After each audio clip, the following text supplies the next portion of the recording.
So what? Her choice? What the fuck is bothering you? She has every right for her freedom of speech.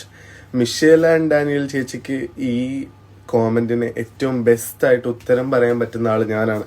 Because Praveen big boss എന്ന് വന്നതിന് ശേഷം പറഞ്ഞ ഒരു video ക്ലിപ്പില് Mastani തെറി വിളിച്ചതിനെ പറ്റി പറയുന്നുണ്ട്. മസ്താനി തെറി വിളിച്ചത് എന്നെയാണ്, മിഷേൽ ആൻഡ് ഡാനിയലിനെ അല്ല.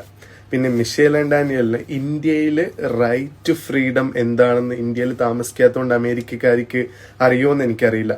വൺസ് നിങ്ങൾ പറയുന്ന ഒപ്പീനിയൻ കോമന്റ് ബാക്കിയുള്ള ഒരാളെ ഇൻസൾട്ട് ചെയ്യുന്നത് ബുള്ളിയിങ്, മനസ്സിലായില്ലേ?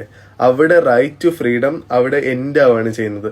ഭാരതീയ ന്യായ സംഹിതയിൽ അത് ക്രിമിനൽ കുറ്റമാണ്. ഓക്കെ, അപ്പം മിഷേൽ ആൻഡ് ഡാനിയൽ ചേച്ചി 4-3-7 ദിവസം ബിഗ് ബോസിൽ നിന്ന് അവിടെയുള്ള സകല റൂളും വയലേറ്റ് ചെയ്ത് യാതൊരുവിധ കോണ്ടന്റും ഇല്ലാതെ കിടന്ന് മോങ്ങിയിട്ട് പോകുന്ന പോലെയല്ല പുറത്തുള്ള ആൾക്കാരോട്.